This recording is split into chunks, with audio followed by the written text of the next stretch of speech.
بانی P T I کا فیض حمید کے ساتھ گڑھ جوڑ کھل کر سامنے آ گیا. پی ٹی آئی نے کمیٹی تو بنا دی لیکن ان کا مینڈیٹ سامنے نہیں آیا. پتہ چلنا چاہیے کہ ان کے مذاکرات کے مقاصد کیا ہیں. کیا یہ این آر او ڈیل یا ڈھیل کی اپیل ہے یا سنجیدہ ہیں یا نہیں؟ کون اعتبار کرے؟ وزیر اطلاعات عطا تارڑ کی پروگرام دنیا مہر بخاری کے ساتھ میں گفتگو. مذاکرات چند دن پہلے تک صرف اسٹیبلشمنٹ تک حالات تھے. حکومت سے مذاکرات حرام تھے. مذاکرات اچھی بات مگر بانی پی ٹی آئی کی گارنٹی کون دے گا؟ بانی پی ٹی آئی تو دن میں کئی رنگ بدلتے ہیں. خواجہ آصف کا ایکس پر پیغام. بانی پی ٹی آئی کو اقتدار میں لانے والوں میں فیض حمید سر فہرست تھے. ان دنوں کی پارٹنرشپ 2 مئی کو بھی تھی، بعد میں بھی چلتی رہی. شہادتوں سے سامنے آئے گا کس طرح 2018 میں دھاندلی کی گئی. پی ٹی آئی کی حکومت کے دوران سینٹ انتخابات ہوئے. ان تمام چیزوں کے پیچھے یہی 2-3 کردار نظر آئے. شہادتیں آئیں گی تو لازمی طور پر کچھ نہ کچھ اثرات ہوں گے. بانی پی ٹی آئی کے ملٹری ٹرائل بارے قانون فیصلہ کرے گا. بانی کے دورے اقتدار میں بہت سے سویلین کا ملٹری ٹرائل ہوا. صوبائیت کارڈ کھیل رہے ہیں. یہ آخری کارڈ ہے. سول نافرمانی کی تحریک شروع نہیں ہوگی جس کے پیچھے پاکستان بیٹھے ہیں. وہ پیسے کیوں نہیں بھیجے گا؟ لیڈر آف اپوزیشن نے پہلے تو میں انہیں خوش آمدید کہوں گا کہ اچھا کیا انہوں نے کہ جو پارلیمانی جمہوریت کا حسن ہے اس میں اضافہ کرتے ہوئے لشکر کشی کو چھوڑ کے پارلیمان میں آنے کو ترجیح دی. عمر ایوب نے لشکر کشی چھوڑ کر پارلیمنٹ میں آنے کو ترجیح دی. اس کو سراہتے ہیں. پارلیمنٹ کے فلور پر آ کر بات کرنا اپوزیشن کا اچھا اقدام ہے. وہاں دونوں طرف سے غلیلیں چلتی ہیں. یہاں دلیل سے بات ہوتی ہے. اپوزیشن کو تنقید کرنے اور ہمیں جواب دینے کا حق ہے. مہنگائی کم ہو گئی، شرح سود مزید نیچے آئے گی.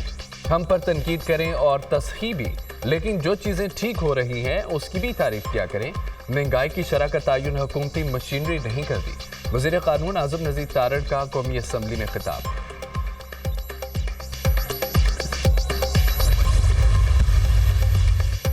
مسلم لیگ نون اور پیپلز پارٹی کے رہنماؤں میں غیر رسمی ملاقات. دونوں جماعتوں کے درمیان ورکنگ ریلیشن شپ کو بہتر بنانے پر اتفاق. رابطہ کمیٹیوں کی بات چیت پر بھی اطمینان کا اظہار.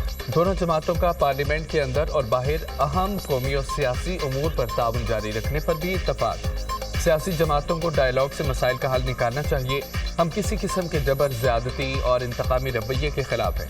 اگر کسی نے واقعی جرم کیا ہے تو سزا تو ملنی چاہیے. پی ٹی آئی کا فوج سے مذاکرات کا مطالبہ درست نہیں. فوج مذاکرات نہیں کر سکتی. اگر کرے گی تو خلاف ورزی ہوگی. قمر زمان کائرہ کی گفتگو.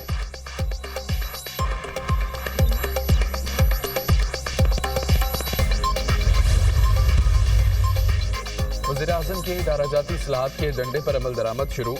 شہباز شریف سے گورننس کی بہتری کے لیے تعینات ماہرین کی ملاقات. ماہرین کی تعیناتی سے فیصلہ سازی کے عمل میں بہتری آئے گی. عوامی مفاد کے اہم فیصلوں کی منظوری سے دور مثبت نتائج مرتب ہوں گے.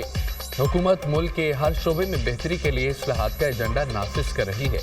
ڈیجیٹلائزیشن، خودکار نظام اور فیصلہ سازی میں بہتری ہی جدید دور میں ترقی و خوشحالی کے ضامن ہے. وزیر اعظم کی گفتگو. شہباز شریف کی زیر صدارت شام سے پاکستانیوں کی واپسی سے متعلق اجلاس. شام سے بیروت پہنچنے والے پاکستانی کل رات چارٹر طیارے کے ذریعے پاکستان پہنچیں گے. اجلاس میں شام سے پاکستانیوں کے انخلاء سے متعلق پیش رفت پر بریفنگ.